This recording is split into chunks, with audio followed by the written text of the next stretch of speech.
But wait, there's more. I'm back.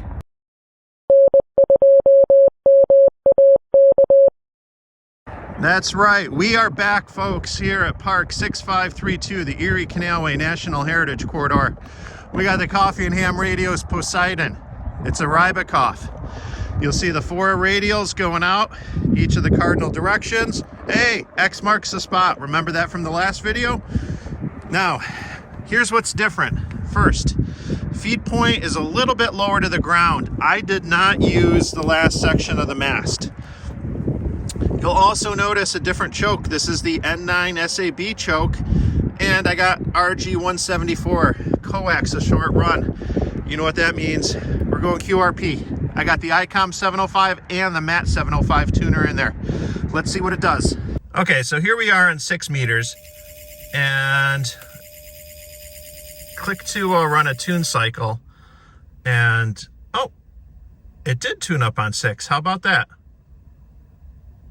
All right, so it's going to tune up on 6 through 80, no problem, including 30 and 60 meters. CQ POTA, CQ POTA, CQ POTA. This is November 2, Mike Alpha Kilo, calling CQ for Parks on the Air, standing by for any stations anywhere.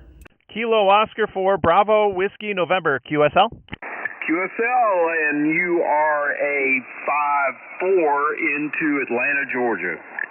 Whiskey 9, Bravo, Delta, X-Ray. QSL, I copy you about a 5-7, Illinois. Victor Echo 9, Tango, Tango, Sierra. QSL, I have you 5-9 to mid-New Brunswick, Canada. QSL, this is Kilo, Quebec 4, Juliet Sierra Alpha. You're 5-9 into North Carolina. Thank you for the activation. November 2, Mike Alpha Kilo, Hotel India 8, Alpha November 5-7. Park to Park, come on in. This is November 2, Mike Alpha Kilo. You're 5-9 in US 1625. QSL?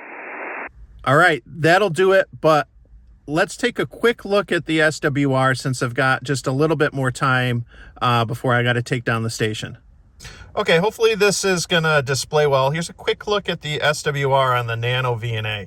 Right now we're looking at a sweep of the bands from 80 meters on up to 6 meters. And you can see, unsurprisingly, the SWR is pretty high, close to 6-1 on 80. However, it is going to drop down, and as we get close to the 40 meter band, it is right around, and you can see it fluctuating a little bit there. It's right around the 3-1, just under perhaps, as we get to 40. Then it's back up above 3 for the 30 meter band, as well as 20 meters, and also 17 and 15. Then as we get down to 12 meters and to 10 meters, it's between 2 and 3-1. And then it's a lot closer to 2 as we get up near the 6 meter band. So this is in line with what I was seeing on the ICOM 7300 with the internal 3-1 tuner, where it was able to tune it on 6, 10, and 12, but it wasn't able to find a match on the other bands. Let's take a closer look, though, and see what some of these bands are saying. All right, here is a quick look at the 40 meter band, and you can see it's like just above 3-1. All right, here is a look at the 20 meter band, and you can see that this is a lot closer to 4-1, pretty much going across the whole band. And a quick look at one last band. Here's the 10 meter band. I already had 10, 20, and 40 meters calibrated and programmed into the Nano VNA, so that's why we're just looking at those. But again, you can see what we were seeing on the larger plot, that this is between 2 and 3-1, which is why on the 7300 it was perfectly tunable with the internal 3-1. Hey, what's up? Future Mike here. Real quick, so I've had a chance to do some testing because I got some comments and some questions about maybe the proximity of the antenna to the car was throwing off the SWR a little bit, making it over 3-1, where the internal tuner on the 7300 wouldn't work with it. Well, I set it up at home. I've set it up twice, both in the front yard and the backyard, with different lengths of coax. At first, with the shorter coax runs, I was getting pretty much the same SWR as I was getting from in the car. However, set it out in the backyard. You can see it behind me now, and used a 50-foot run of coax instead of the 25 and the 15-foot runs I was using before. And I got it to tune up on all the bands, 40, 30, 15, 17, 12, 10, and 6. Really just 20 meters. It was a little bit above 3-to-1. Actually, I think it was above 4-to-1 there. But got it to tune up with the 3-to-1 tuner. Tried a few other things, and all of a sudden, the SWR was back to where it was, and it was just above 3 on 40, and it wouldn't tune. So everything affects everything. If you have any ideas, I'm going to continue experimenting with this, see what I can do to get it down below 3-to-1 so the internal tuner will work. But I just used it in emergency mode with 0% power. That's right, 0% power, so maybe 500 milliwatts out, to check into the QRP SSB Net that Kevin and Steve run every Sunday evening.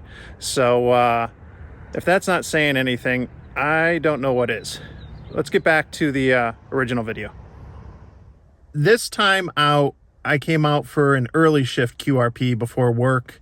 Wanted to see what it would do, how it would pair up with the MAT 705 and the ICOM 705, plus just to see how it would get out there. There's a lot of people that say for QRP, you got to use resonant antennas, and that's not true.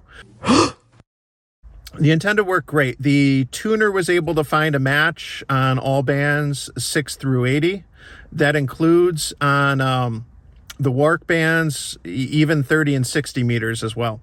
Now, I spent the bulk of my time just on 20 meters. I know it's kind of boring compared to hopping across all the bands before, but I actually just wanted to spot myself with 10 watts and see what it could do real quick. And in less than a half hour, I got I think it was like 16 or so contacts. There were a couple duplicates in there where there was a special call and park to park with 2 parks. But for the 20 minutes or so that I was spotted on 20 meters, I was easily able to get a dozen or more that I needed for the activation. So it worked out great. I was able to get down to Dominican Republic, up into Canada, and down into, I think, Georgia and Florida. So it's working out pretty well. So far, so good. I am really happy with the antenna.